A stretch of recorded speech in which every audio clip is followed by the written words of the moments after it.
12과이고요.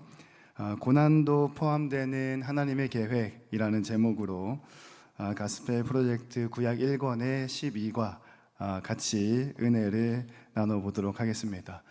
오늘 책을 다 가지고 계신가요? 앞에 PPT도 좀 준비가 되지만 책을 좀 보면서 책에 나와 있는 질문들도 한번 같이 나눠보고 이렇게 한번 진행을 해보려고 합니다. 먼저 지난주 내용 복습을 한번 해보겠습니다. 지난주는 새 이름을 주시는 하나님이라고 해서 아브라함과 이삭과 야곱, 아브라함의 가정, 이삭의 가정, 그리고 야곱 개인에게로 그 하나님의 시선이 옮겨가는 모습을 우리 한번 봤습니다. 그래서 세 가지 내용을 책에서 다뤘는데요. 야곱의 옛 이름에는 그의 흠 있는 인격이 있습니다. 두 번째는 야곱의 새 이름 이스라엘은 하나님의 은혜를 드러냅니다. 그리고 마지막 세 번째는 야곱의 새 이름에는 하나님이 주신 사명이 담겨 있습니다 라는 세 가지 주제를 가지고 지난주에 함께 은혜를 나눴습니다. 오늘은 고난도 포함되는 하나님의 계획이라는 제목이고요.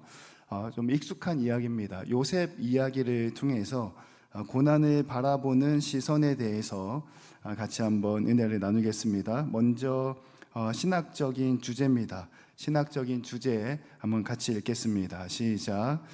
우리의 삶을 주관하시는 하나님은 고난과 불의를 통해서도 우리를 향한 하나님의 계획을 이루십니다. 아멘. 여러분 믿으십니까? 이런 경우를 우리가 참 많이 겪잖아요. 오늘은 그 내용을 살펴보겠습니다. 책에서는 세 가지 소제목이 나오는데요. 첫 번째 소제목은 계획하시는 하나님을 신뢰하십시오 라는 소제목이 나오고요. 두 번째 소제목은 준비시키시는 하나님을 신뢰하십시오. 그리고 마지막 소제목은 보이지 않는 중에 임하시는 하나님을 신뢰하십시오 라고 이렇게 세 가지 소제목으로 책이 구성이 되어져 있습니다. 하나하나 차근차근 은혜를 나누겠습니다. 먼저 도입 들어가는 질문인데요. 이런 질문을 한번 써봤습니다. 우리 같이 한번 자막기에 있는데요. 읽어볼까요? 시작. 고난 없는 신앙생활은 가능할까? 그럼 어떠세요? 너무 답이 정해져 있나요? 우리가 교회 생활 또 신앙 생활 하잖아요. 하나님 섬기고 또 교회 섬기고 좀 연약한 지체를 섬기면서 우리가 믿음 생활 하는데요. 오늘의 주제 그리고 오늘의 도입 질문은 고난이 없는 신앙 생활이 가능할까? 라는 질문으로 시작을 해 보려고 합니다. 물론 여기서 말하는 고난은 내가 잘못해서 당하는 고난이 아니겠지요. 내가 실수하고 내가 잘못한 거는 거기에 대한 응당한 대가를 받는 게 이치이겠지요. 세상의 이치도 그렇고 하나님도 공의로우신 분이시니까 잘한 거에 대해서 상 주시고 못한 거에 대해서는 말씀을 하실 겁니다. 근데 여기서 말하는 우리가 이제 딜레마가 어디에 있냐면 여기서 말하는 고난이라는 말의 의미는 내가 실수해서 생기는 고난이 아닌 거죠. 적어도 다른 사람은 몰라도 내가 생각할 때 내가 겪는 고난은 내가 잘못한 게 하나도 없는 것 같은데 내가 뭐 그렇게 큰 실수한 거는 없는 것 같은데 자꾸 주변에서 또는 상황이 또는 가정이 기업이 어려운 방향으로 자꾸 굴러간다라는 거죠. 그래서 어려운 겁니다. 내가 만약에 뭔가 실수를 하고 내가 만약에 뭔가 잘못을 해서 생겨나는 고난이라면 조금 이해는 될 것 같아요. 내가 잘못한 게 있으니까. 근데 요셉 이야기를 잘 읽어보시면 알겠지만 또 성경에 다윗이라는 인물도 그렇고 사도 바울도 그렇고 그러니까 인생이 참 어려운 이유가 어디 있냐면 요셉도 말씀을 읽어보면 그렇게 잘못한 건 없는 것 같아 보입니다. 읽는 독자도 별로 잘못한 게 없어 보여요. 요셉의 그 일상이. 그런데 우리가 아는 것처럼 굉장히 큰 고난을 겪잖아요. 다윗도 마찬가지로 그렇게 잘못한 건 없는 것 같은데 골리앗을 무너뜨린 영웅인데 계속해서 고난을 당하고 사도 바울 역시 물론 과거에는 조금 못된 짓을 했지만 다메섹 도상에서 예수님 인격적으로 만나고 완전히 인생이 바뀌었잖아요. 그리고 완전히 예수님 전하는 사람으로 바뀌었는데 그럼에도 불구하고 잘못한 게 없음에도 불구하고 매를 맞거나 배가 파손되거나 이렇게 고난을 당하는 경우들을 많이 봅니다. 똑같은 상황으로 우리의 신앙생활을 되돌아보자라는 거죠. 적어도 내가 생각할 때는, 남들은 잘 모르겠지만 적어도 내가 생각할 때는 그렇게 내가 크게 잘못한 것 같지는 않은데 닥치는 어려움과 고난이 있다라는 거죠. 그럴 때 우리가 이것을 어떻게 바라봐야 하는가라는 겁니다. 책은 128페이지고요. 128페이지에 두 번째 문단, 그러나 하나님은, 그 부분을 우리가 같이 한번 책을 보고 읽겠습니다. 시작. 그러나 하나님을 사람들의 순종에 고난 없는 삶으로 보상해 주시는 협상가로 믿는 것은 믿음에 해롭습니다. 하나님은 흥정의 달인이 아닙니다. 하나님을 그렇게 보는 사람들은 예상하지 못했던 고난을 겪으면 좌절합니다. 그리고 상황이 자기 뜻대로 되지 않으면 하나님을 비난하고 떠납니다. 라고 책이 시작을 하고 있습니다. 여러분들은 어떠세요? 지금까지 40, 50, 7, 80 평생 신앙생활을 해오면서 생각지도 못한 고난과 역경이 닥쳐왔을 때, 그리고 그 상황 가운데 혹시 책에서 쓰고 있는 내용처럼 상황이 자기 뜻대로 되지 않아서 하나님을 비난하거나 또는 교회를 비난하거나 믿음을 내려놓고 잠시 하나님을 떠났던 경험은 없으신가요? 제가 그 2012년에 부산에 처음 내려왔었거든요. 이전교회 남천교회에서 파트타임 전담 전도사로 사역을 할 때 어떤 일이 있었냐면요, 청년회를 맡았었는데 어느 날 갑자기, 그 교회가 좀 작았거든요. 그 어느 날 갑자기 예배를 드리고 있는데 남자 청년 한 명이, 모르는 청년이 뚜벅뚜벅 걸어 들어와서 예배를 같이 드렸어요. 정말 생뚱맞게 모르는 청년 남자가 들어와서 뚜벅뚜벅 걸어 들어와가지고 예배를 드렸고, 예배 후에 만나서 새로 왔으니까 한 영혼이 귀하니까 자초지정을 설명을 좀 들어봐야겠다 해서 만났습니다. 제가 따로 만났는데 그 친구가 무슨 얘기를 했냐면, 제가 이제 기억나는 게 몇 가지가 있는데요. 첫 번째, 이 청년은 배를 타는 직업을 가지고 있었어요. 배를 타고, 항해사인지 뭔지는 정확히 제가 기억이 안 납니다. 어쨌든 배를 타는 직업을 가지고 있었고, 배를 타면 3개월에서 6개월 이렇게 항해를 하고 부산에 들어와서 잠시 쉬었다가 또 항해를 나가는 그런 직업을 가지고 있는 청년이었는데, 이번에 이제 부산에 들어온 거죠. 근데 부산에 들어와서 잠시 쉬는, 한 두 달 쉬는 동안에 교회를 찾아왔는데 뭐라고 딱 저한테 얘기를 하냐면, 제가 종교는 없지만 배를 타고 나가 보니까 너무 무섭다는 거예요. 파도나 자연이라는 그 거대한 광경 앞에서 한없이 작아지는 그런 모습을 보게 된 거죠, 처음으로. 그래서 이제 잠시 쉬고 있는데 다음에는 한 1년 이상 배를 타야 된다 하더라고요. 멀리 간다고 얘기를 했던 걸로 기억을 합니다. 그때 기억이 너무 무서워서 잠시 쉬고 있는 이 동안에 내가 종교는 없지만 어디 종교시설에 가서 하나님께, 신에게 기도하고 예배하면 내가 배를 탔을 때 뭔가 무사하지 않을까 하는 이제 약간의 소망과 기대감을 가지고 청년부에 와서 한 달 정도 같이 신앙생활하고, 이제 맨 마지막 기억은 이제 토요일 날 출항인가 그랬는데 제가 전화 통화했을 때 어머니하고 어디 마트에서 장을 보고 있다. 이제 그리고 그게 이제 마지막 통화였고, 그 이후에는 어떻게 됐는지 제가 기억이 안 납니다. 근데 열심히 성경 공부도 가르쳐주고 또 믿음도 알려주고 뭔가 기회잖아요. 그리고 마지막 예배를 드리고 보내는데 제 마음 가운데 굉장히 마음이 어렵고 불편하더라고요. 왜냐하면 이 친구가 믿음이 좋은 친구면 전혀 걱정이 없죠. 근데 방금 저 질문을 우리가 알고 있잖아요. 고난이 없는 신앙생활이 가능할까? 아니라는 거죠. 분명히 또 배를 타고 직장생활을 하면 어려운 일이 생길 건데, 그 어려운 일이 생겼을 때 이 청년이 그걸 어떻게 받아들일까라는 생각이 딱 드니까 마음이 조금 어려웠던 기억이 있습니다. 열심히 기도했던 기억이 있어요. 오늘 같이 이야기를 나누고 싶은 본문의 내용이 바로 이 부분입니다. 그래서 방금 읽었던 글의 내용처럼 하나님은 뭐 흥정하시는 분이 아니십니다. 그리고 상황이 자기 뜻대로 되지 않으면 혹시나 우리 가운데 믿음과 신앙을 좀 멀리해 본 적은 없으십니까? 라고 질문을 시작을 하고 있죠. 129페이지에 보면요, 질문이 두 가지가 나오는데요. 첫 번째 질문은 뭐냐면, 하나님을 위해 좋은 일을 해서 순조롭고 풍요로운 삶을 보상받으려고 했던 적이 있습니까? 이렇게 질문을 합니다. 이게 좀 쉬운 말로 하면, 내가 열심히 믿음 생활하고 내가 열심히 신앙생활을 하면 이런 좋은 일이 일어나겠지라는 생각을 해본 적은 없으신가? 이렇게 물어보는 거예요. 열심히 교사를 하고 뭔가 찬양팀을 하고 또 새벽에 기도 나오고 또 수요 예배, 공예배 빠지지 않고 뭔가 교회에서 여러 가지 행사들이 좀 많이 있잖아요.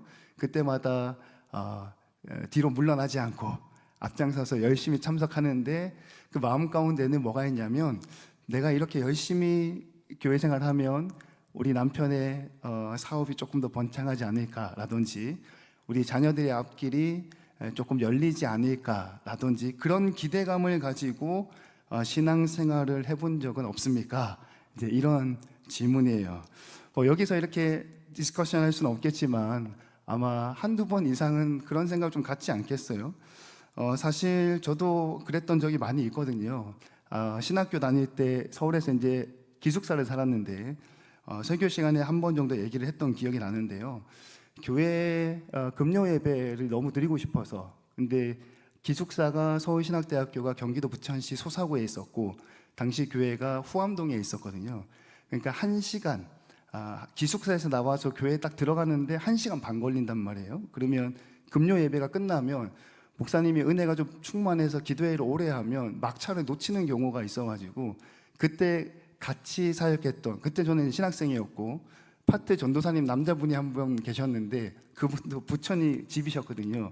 그러면 막 기도하고 있으면 저를 막 옆에서 흔들어가지고 지금 빨리 뛰어가지 않으면 지하철이 끊긴다. 그래서 막 뛰어가서 지하철 막차 타고 기숙사에 들어갔던 기억이 있습니다. 너무 아쉬워서, 기도를 좀 많이 하고 싶은데 아쉬워서 부모님하고 상의해서 기숙사에서 나와서 교회 근처, 그때 이제 드라마가 옥탑방 고향인가? 라는 이제 드라마가 한참 유행했던 적이 있어요. 그래서 옥탑방이 굉장히 낭만이 있는 걸로 제가 잘못 알고 옥탑방을 월세, 그러니까 보증금이 200만 원, 그리고 월세가 20만 원 해가지고 2년에 계약했던 기억이 있습니다. 이유는 단 한 가지입니다. 금요 예배를 드리고 싶어서, 그리고 토요일 날 또 아침 일찍 교회에 가서 섬기고 싶어서 옥탑방을 이제 계약했던 기억이 있어요. 내가 이렇게 하면, 내가 이렇게 열심히 하는데 하나님이 내 인생 가운데 좀 축복하지 않으시겠나, 내가 기도하면 좀 응답이 되지 않겠나. 또 내가 그때 학생의 선생님으로 있었거든요. 그럼 내가 맡고 있는 반 아이들이 뭔가 좀 영적으로나 이렇게 많이 모이지 않겠나요? 좀 쉽게 표현하면 좀 많이 모여서 좀 이렇게 좀 뭔가 어깨가 으쓱해지지 않겠나, 뭐 그랬던 기억이 있습니다. 이거 말고도 좀 여러 가지가 있어요. 근데 이제 두 번째 질문에는 뭐라고 나오냐면, 순조롭고 풍요로운 삶을 위해 하나님께 최선을 다했는데도, 그러니까 열심히 했는데 고난을 당해서, 그러니까 결과가 안 좋다는 거죠. 그래서 분노하고 실망하고 좌절한 적은 없습니까? 이런 질문이에요. 그런 적 여러분들은 어떠세요? 그래도 한두 번쯤은 있지 않으신가요? 저는 꽤 많이 있거든요. 그 중에 하나가 금요 예배를 드리기 위해서 옥탑방 200만 원에 20만 원짜리 월세방을 구해가지고 저희 아버지가 한번 오셨거든요. 택시 기사 하시는데 제가 누누이 그냥 근처 여관에서 주무시라고, 겨울이었는데 너무 추워서 굳이 옥탑방에서 주무시겠다고 해서 그 약간 보일러도 잘 안 들어오는 방에서 주무셨다가 약간 입이 너무 차가워가지고 고생을 좀 하셨어요. 너무 추워서, 부산 사람이시니까. 근데 뭐 아버지는 그때도 뭐 내가 사당에서 버스 운전도 해보고 서울에서 내가 경험이 있다 이렇게 하셨는데, 그때 엄청 고생, 하룻밤 주무셨는데 그냥 바로 다음날 부산으로 내려가셨어요. 그렇게 이제 집을 구했는데요. 뭐 잘 많이 구구절절 설명할 수는 없지만 제가 딱 두 번 그 집 때문에 슬펐던 적이 있습니다. 첫 번째는 집을 잠시 비웠는데 수도가 얼어가지고 수도 공사를 한 일주일 정도 했던 기억이 있고요.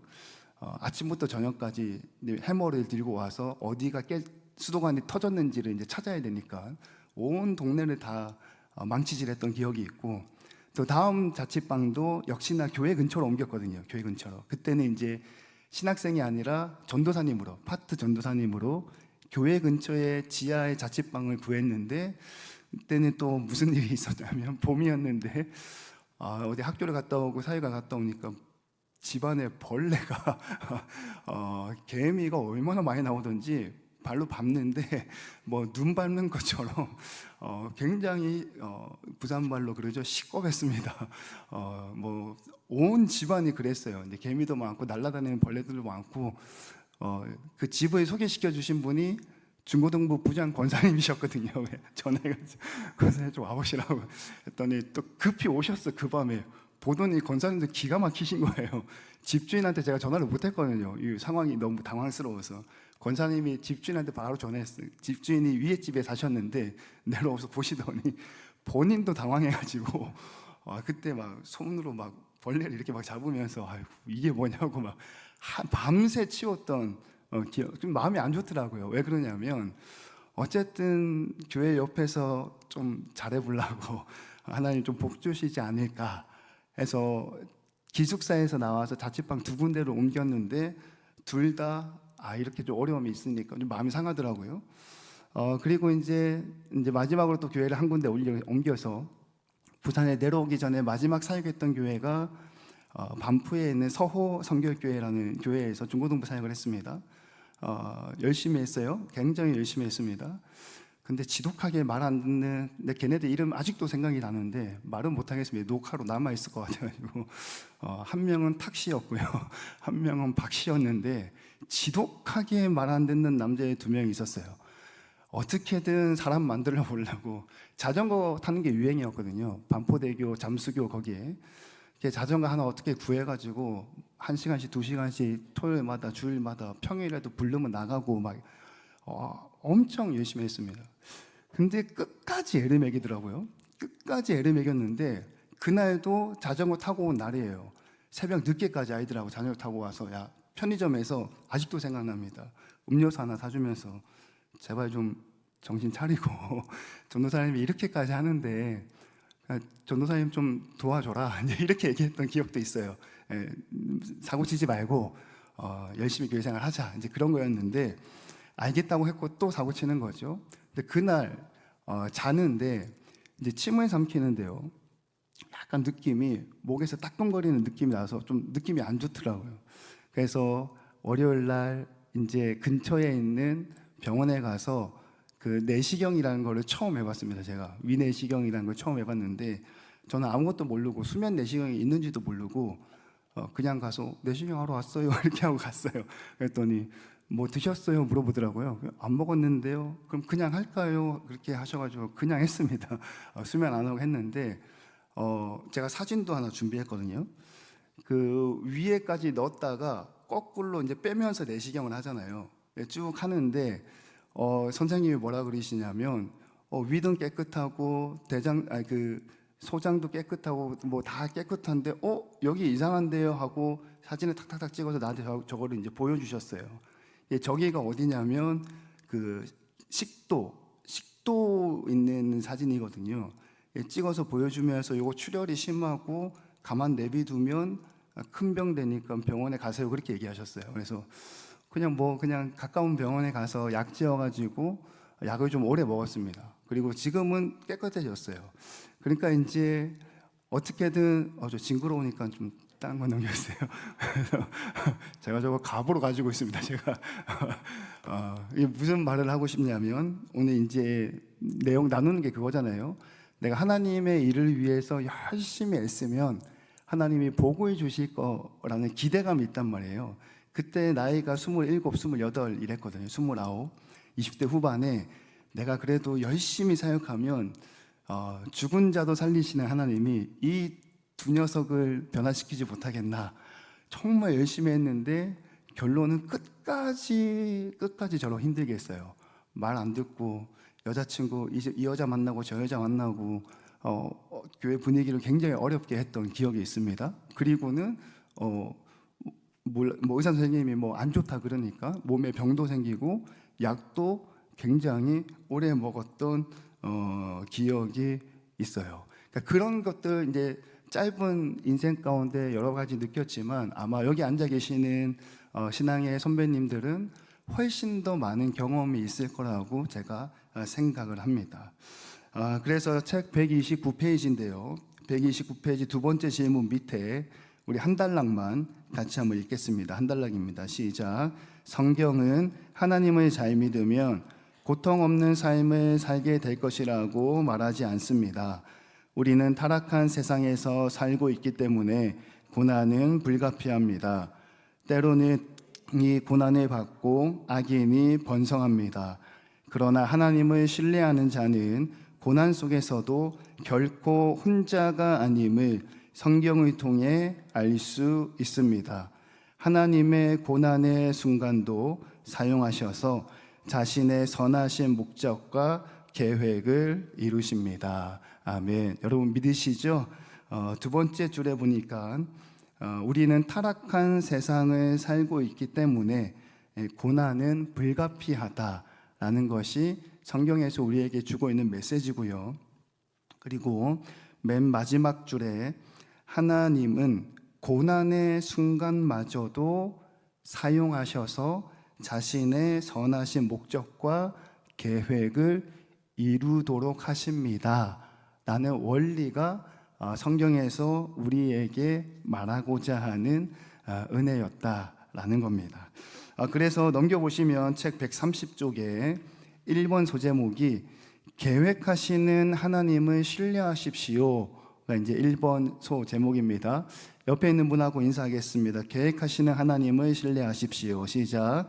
계획하시는 하나님을 신뢰하십시오.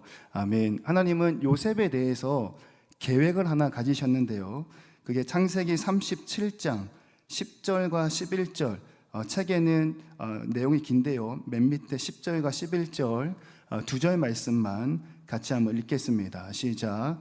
그가 그의 꿈을 아버지와 형들에게 말하매 아버지가 그를 꾸짖고 그에게 이르되 내가 꾼 꿈이 무엇이냐? 나와 내 어머니와 내 형들이 참으로 가서 땅에 엎드려 내게 절하겠느냐? 그의 형들을 시기하되 그의 아버지는 그 말을 간직해 두었더라. 아멘. 우리가 잘 아는 것처럼 요셉이 꿈을 꿉니다. 꿈을 꾸고 이 철딱선이 없는 막내 아들이 온 동네방네 돌아다니면서 꿈 얘기를 합니다. 한 번이 아니죠. 두 번이나 그런 얘기를 하는데요. 성경 말씀에서는 요셉이 노년에 얻은 아들이라서 더 많이 사랑했다, 이제 이런 표현이 있고요. 채색 옷도 입혔다. 채색 옷이 이제 내 재산을 물려받을 상속자다라는 뜻을 가지고 있거든요. 막내 아들이 그 옷을 입으니까 형들이 이제 불편한 거죠. 그래서 편안하게 말을 못했다, 뭐 이렇게까지 성경에서는 설명합니다. 그래서 이제 131페이지에 이 내용을 보고요, 첫 번째 질문이 뭐냐면 요셉이 가족에게 자신의 꿈을 이야기한 것이 정당하다고 생각합니까? 오만하다고 생각합니까? 이게 이제 첫 번째 질문입니다. 어떻게 생각하세요? 그 요셉이 꿈꾸고 형들한테 가가지고 나 꿈꿨어, 형들 나한테 다 절할 거야, 엄마 아빠한테 가가지고 엄마 아빠 나한테 절할 거야 라고 막 동네방네 얘기한 게 잘한 걸까요? 못한 걸까요? 라고 질문을 하면 여기에 대한 대답은 굉장히 분분하거든요. 정답은 없는 것 같아요. 그 해석하는 주석학자들, 성서학자들도 여기에 대한 주석과 해석이 굉장히 분분합니다. 근데 사실이 한 가지가 있습니다. 무슨 사실이 한 가지 있냐면 성경 그 어디에도 요셉의 이 행동에 대해서 잘했다 못했다 평가하는 구절은 없습니다. 이게 무엇을 의미하냐면 성경이 말하고자 하는 것은 하나님이 요셉을 통해서 뭔가 계획이 있다, 이거는 분명한다라는 거예요. 그런데 이거를 말한 거에 대해서 잘했다 못했다에 대해서는 설명이 없습니다. 그래서 여기에 대해서 만약에 질문을 던지고 답을 찾으려고 하면 굉장히 머리가 아플 겁니다. 근데 분명한 건 뭐냐? 하나님이 요셉을 통해서 뭔가 하실 일이 있다, 계획이 있다, 이게 분명한 메시지입니다. 그래서 131페이지에 두 번째 문단 요셉이 곤란을부터 한번 쭉 읽어보겠습니다. 시작. 요셉이 곤란을 겪었지만 하나님은 그가 겪은 어려운 상황을 사용하셔서 그를 높이시고 그의 가족을 다른 많은 사람과 함께 구원하셨습니다. 하나님은 요셉의 꿈을 통해 그 계획에 대한 그림을 가족에게 그려주셨습니다. 요셉의 형들이 그 계획을 마음에 들어 하지 않은 것은 당연합니다. 그러나 그들을 훗날 그 꿈이야말로 하나님이 그들을 기근과 죽음에서 구원하시는 한 방법이었음을 깨닫게 될 것입니다. 아멘. 그러니까 요셉 이야기의 첫 번째 장면이 이제 꿈꾸는 이야기를 막 하는 장면인데요. 이 장면에서 우리가 받아야 할 은혜는 무엇이냐면 하나님이 요셉을 통해서 뭔가 하실 일이 있겠구나, 뭔가 계획이 있구나, 이게 성경에서 우리에게 말씀하고 있는 메시지입니다.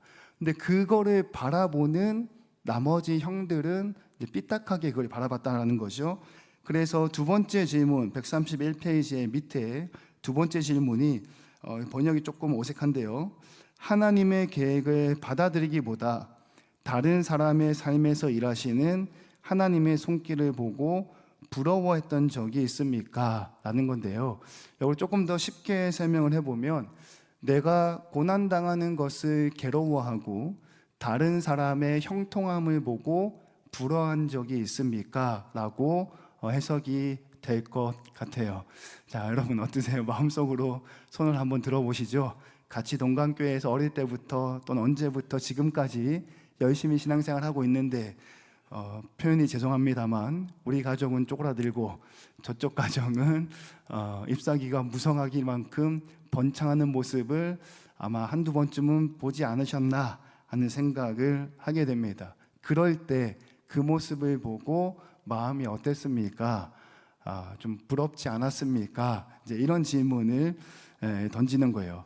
그래서 넘겨보시면 132페이지에 이어지는 질문이 뭐냐면 다른 사람이 하나님의 사명을 감당하는 모습이 부러워서 내가 그 일을 한다면 어떤 결과가 나올까요? 다른 말로 하면 왜 하나님은 저 사람에게 저렇게 복을 주시고 나의 삶을 이렇게 꼬이게 하셨을까? 나도 저 사람처럼 해주면 안 될까라고 고민하고 갈등해 본 적이 없으십니까? 라는 질문인데요.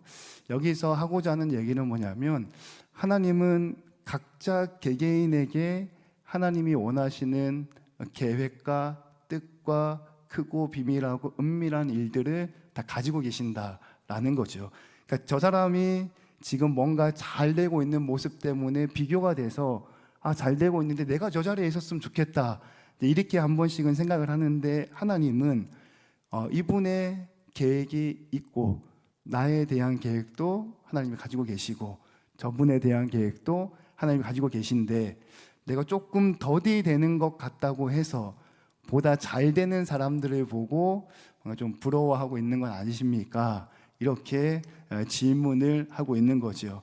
그래서 그러니까 첫 번째 제목이 뭐냐면 계획을 하고 계시는 하나님을 신뢰하십시오 라는 것이 첫 번째 주제였다라는 거예요. 비록 내가 뭔가 상황이 좀 나아지지 않는 것 같다 하더라도 저 사람이 나보다 더 잘 되는 것 같다 하더라도 하나님은 반드시 나에 대해서도 계획과 뜻을 가지고 있다. 그리고 그 하나님을 신뢰하기를 원한다. 그럴 수 있기를 주님의 이름으로 축복합니다. 두 번째는요. 두 번째 소제목 같이 한번 읽어보겠습니다. 시작. 준비시키시는 하나님을 신뢰하십시오. 아멘. 하나님은 요셉을 통해서 계획을 하셨고요. 우리가 아는 것처럼 요셉이 마지막에는 이제 가족들을 다 기근해서 생명으로 구원시키잖아요. 그 가운데 과정이 있는데요. 그러니까 요셉이 그냥 갑자기 애굽의 총리가 된 게 아니라 고난과 역경이라는 훈련을 통해서 하나님 만드셨다, 준비시키셨다라는 거죠. 그래서 첫 번째 문단, 연습이나 훈련을, 거기 한 문단만 같이 한번 읽겠습니다. 시작. 연습이나 훈련을 좋아하는 사람은 드물 것입니다. 훌륭한 야구 선수는 경기에 나가기 전에 지독한 훈련을 합니다. 땀을 비 오듯 흘리며 달리고 손바닥에 지문이 없어질 정도로 야구 방망이를 휘두릅니다. 고된 훈련으로 낙오자가 생기기도 합니다. 그러나 출전 선수 명단에 내 이름이 있고 글러브를 끼고 그라운드에 나가서 게다가 내가 친 공으로 팀이 득점까지 한다면 훈련의 괴로움은 어느새 사라져버리고 훈련의 열매로 인한 기쁨만 가득할 것입니다. 아멘. 그리고 두 번째 문단 맨 밑에 줄에 보면요, 감독은 선수들을 연습이라는 어려움 속으로 몰아넣어서 그들이 경기장에서 스타가 될 수 있도록 준비시키십니다 라고 되어져 있어요. 그러니까 하나님이 요셉에게 특별한 계획을 가지고 계셨는데 이 요셉이 그라운드에서 스타가 되기까지는 훈련이 필요했다라는 거죠. 그래서 그 훈련이 우리가 알고 있는 형들에게 우물에 빠뜨려지고 애굽으로 팔려가고 열심히 했는데 또 오해를 받아서 감옥에 갇히고 또 감옥에 갇혔는데 또 꿈 해석을 잘 해줬잖아요. 그리고 분명히 얘기했거든요. 당신이 나가면 날 좀 기억해달라. 근데 1년이 지나도록 깜깜무소속이었고 그리고 끝에는 결국에는 그라운드에서 이제 스타가 되는 모습을 보게 되죠. 그래서 첫 번째 질문이 무엇이었냐면 첫 번째 질문 132페이지에 있습니다. 같이 읽습니다. 시작. 무엇인가를 준비하려고 몸을 단련하거나 절제해 본 적이 있습니까? 그 과정이 나를 어떻게 변화시켰습니까? 라는 질문이에요. 그러니까 우리의 일상 가운데 던지는 질문이죠. 뭐 다이어트도 그럴 수 있고요. 뭔가 좋은 습관을 가지기 위해서 그런 적도 있죠. 저도 근래에 사진 한 장 제가 찍었는데요. 동아리 활동 열심히 하고 있습니다. 그 영육강건이라는 동아리고요. 다음번에는 저희가 상을 꼭 받도록 하겠습니다. 이제 마라톤 10km 대회도 준비해서 나갔던 적도 있고요. 그래서 새벽에도 러닝하고 새벽 예배 마치고도 한 번씩 하고요. 퇴근하고 저녁에도 친수경원에서 이렇게 러닝을 한 번씩 합니다. 전날도 이제 시간 되는 청년들하고 같이 러닝을 했던 날인데요. 전날 아마 10km 뛰었던 것 같아요. 몸을 단련하는 거죠. 단련 이유는 하나입니다. 그냥 이건 조금 영적인 것보다는 편안하게 우리 일상에서 체력이 필요하니까, 목회하는 데는 체력이 필요하니까 체력 증진을 위해서 몸을 단련시키는 훈련을 그냥 하는 거죠. 즐겁게.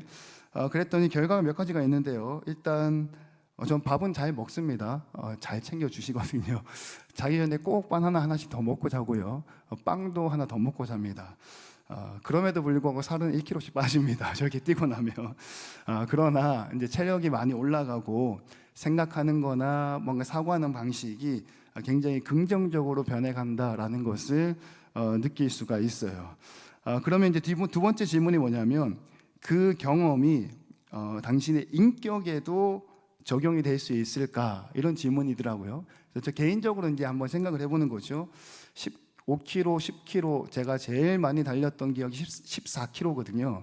14km면 쉬지 않고 1시간 30분을 뛰어야 되는 건데 제가 14km를 제일 많이 뛰어본 거고 올해는 21km가 이제 하프 마라톤인데 반드시 제가 안에 손을 붙잡고 같이 혼자 하면 안 되고 같이 나가볼까 하는 생각을 합니다. 그럼 인격에도 적용이 되는가? 제가 이제 개인적으로 생각해 보니까 첫 번째, 아까 그 사진에 보면 젊은 청년들이 있잖아요. 저는 이제 나이가 40대 중반인데요. 그래도 이 나이에 이 정도면 좀 뛴다, 이제 이렇게 생각을 했거든요. 전에 좀 맨 앞에 얼굴 큰 친구 있죠. 이제 유치부 선생님, 우리 청년회 회장 이철인데요. 와, 얼마나 잘 뛰던지 열심히 젊은 피를 따라갈 수가 없겠더라고요. 운동을 하다 보니까 무슨 생각이 드냐면 나보다 훨씬 잘하는 사람이 있구나, 나보다 실력이 좋은 사람이 있구나 하는 생각을 가지면서 아직 내가 많이 부족하구나 뭐 이렇게 가벼운 생각을 좀 가지게 됐고요. 1시간 반 동안 뛰는 게 굉장히 어렵거든요. 이거 뛰고 나니까 무슨 생각을 가지게 되냐면 뭔가 참고 인내하고 끝까지 해보면 되는구나 라는 생각을 좀 가지게 됐어요. 그러니까 이런 작은 훈련 하나하나가 몸과 마음을 변화시키고 있다라는 거죠.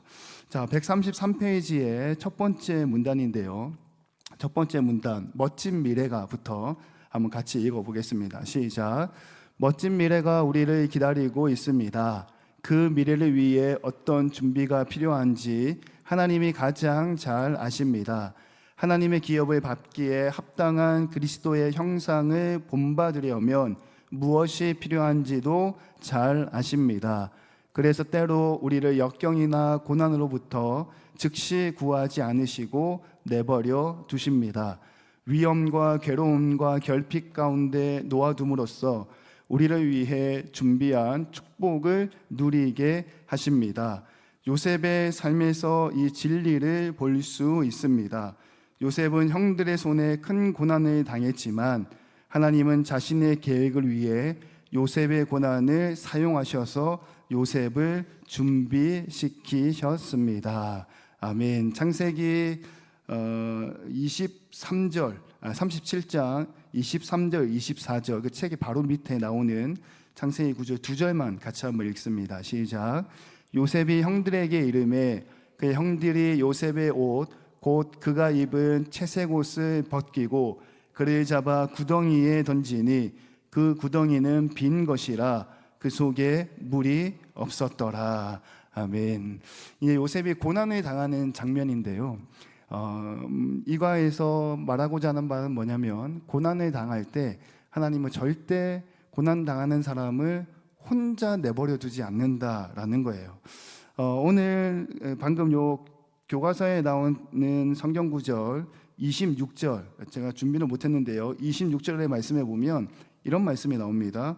유다가 자기 형제에게 이르되 우리가 동생을 죽이고 그의 피를 덮어둔들 무엇이 유익할까?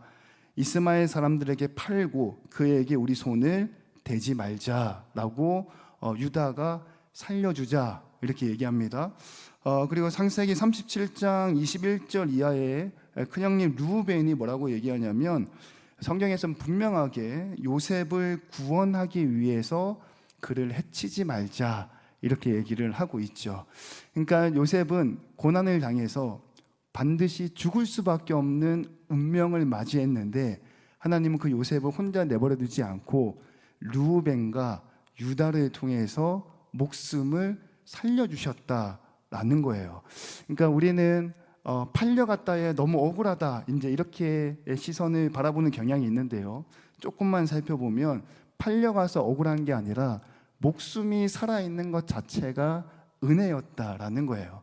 그러니까 고난 당할 때 고난 당하는 나를 하나님이 홀로 내버려 두지 않고 나를 불쌍히 여겨주는 르우벤과 나를 살려줄 수 있는 유다를 옆에 붙여주신다라는 거죠. 같은 맥락으로 요셉이 감옥에 갇혔을 때 뭐라고 기록을 하냐면 관수장에게 은혜를 입었다 이제 이런 표현이 나오거든요.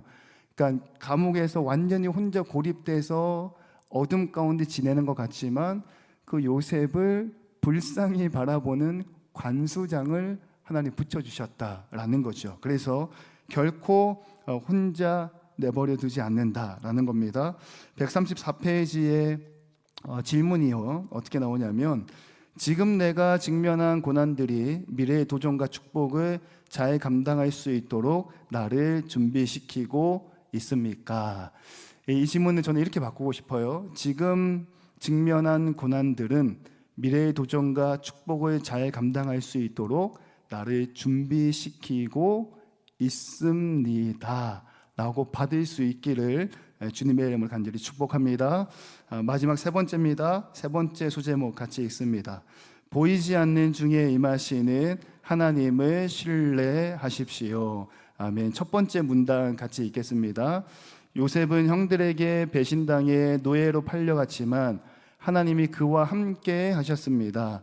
형들에게 배신당한 요셉은 노예로 팔려 바로의 친위대장 보디발의 종이 되었습니다. 하나님이 요셉과 함께 하시어 그가 하는 모든 일을 형통하게 하시니 보디발이 그에게 집안일을 모두 맡겼고 하나님이 보디발의 집을 크게 축복하셨습니다. 이것은 아브라함을 축복하는 모든 사람을 축복하겠다는 약속을 하나님이 어떻게 지키시는지 보여주는 예입니다. 아멘. 그러니까 요셉이 홀로 남겨진 것 같지만 성경 말씀에서는 하나님이 요셉과 함께 했다라는 단어를 명확하게 기록을 하고 있죠. 그러나 여기서 우리가 잘 아는 것처럼 요셉은 또 한 번 어려운 일을 당하죠. 그 내용이 39장 우리 책의 135페이지 중간쯤에 17절, 18절 말씀에 나오는데요. 17절, 18절 말씀 같이 읽겠습니다. 이 말로 그에게 말하여 이르되 당신이 우리에게 데려온 히브리 종이 나를 희롱하려고 내게로 들어왔으므로 내가 소리질러 불렀더니 그가 그의 옷을 내게 버려두고 밖으로 도망하여 나갔나이다. 아멘. 굉장히 요셉 입장에서는 억울한 일을 당했습니다. 그죠? 우리는 이제 그렇게 이해를 하잖아요. 억울한 일을 당해서 그 결과가 뭐였냐면 감옥에 갇히는 고난을 당하잖아요. 근데 여러분 우리가 생각해 봐야 될 게 있어요. 이 장면은 요셉이 억울한 게 아닙니다. 여러분 잘 생각해 보셔야 되는데요. 요셉의 신분은 뭐죠? 노예입니다. 그렇죠? 종이에요. 종. 우리가 옛날 드라마나 옛날 영화 보면요, 노예는 사람이 아니거든요. 가축과 짐승과 다를 바 없고 주인이 가라 그러면 가는 거고 서라 그러면 서는 거고 이렇게 목숨을 해쳐도 노예는 그냥 죽는 거거든요. 근데 지금 상황은 어떻냐면 노예가 주인의 아내와 같이 있다가 큰일 날 뻔한 장면, 주인은 그렇게 알고 있단 말이죠. 그리고 주인이 노했다라고 말씀에 기록되는 거 보니까 이 보디발은 아내가 또 이상한 일을 꾸몄다라기보다 정말 그런가 보다라고 생각을 한 거죠. 보디발은. 그러면 제가 주인이고 제가 보디발이고 종이 하나 있는데 종이 일을 좀 잘하고 똘똘해요. 그래서 모든 집안 재물을 다 맡겨줬어요. 집 비밀번호도 알려주고 저희 집에 비밀스러운 냉장고도 하나 있는데 그것도 알려주고 비밀스러운 또 금고 같은 게 하나 있는데 그 번호도 다 알려주고 너가 다 알아서 해라 그랬는데 이 친구가 어느 날 갑자기 넘지 말아야 할 선을 넘어버렸고 나는 너무 화가 많이 났어요. 그러면 이 친구를 종인데 감옥에 가두겠어요? 죽이겠어요? 이 감옥에 가둔다는 것은 그 어불성설입니다. 우리는 성경의 언어에 익숙해져 있어서 너무 요셉 입장에서 열심히 했는데 억울해서 감옥에 갇혔다라고 생각을 하는데 성경은 그 얘기를 하는 게 아니고요. 억울해서 감옥에 갇힌 게 아니고요. 죽는 게 당연한 건데 살렸다라는 거예요. 그러니까 하나님이 함께했다라는 거죠. 종은 죽는 겁니다. 그 주인의 아내를 옆에 데리고 있으려다가 지금 뒤통이 난 거니까 보디발은 손가락 하나만 까딱하면 화도 많이 났는데 당연히 능지처참 받는 게 자연스러운 일인데 감옥에 갇혔다, 살아있다 이거 자체가 하나님이 요셉을 버리지 않으셨다라는 증거가 되고요. 그리고 이어지는 20절부터 23절까지 말씀해 보면 21절에 여호와께서 요셉과 함께 하셨다, 인자를 더하셨다. 그리고 특별한 장면이 나오는데요. 21절 후반부에 간수장에게 은혜를 받게 하셨다 이렇게 말씀이 기록이 돼요. 그러니까 고난 당한 거는 맞아요. 어쨌든 요셉의 입장에서는 오해받고 감옥에 들어갔으니까. 근데 그 오해받고 힘들어 있는 상황을 하나님이 그냥 내버려두고 뒷짐지고 있는 게 아니라 하나님이 잘 보고 있고 같이 하고 있고 또 옆에서 요셉이 정말 억울하게 갇혔구나라는 거를 알아봐 주는 간수장을 붙여줬다라는 거죠. 그리고 위로해주고 내가 너와 함께 있다라는 것을 명확하게 보여줬다라는 겁니다.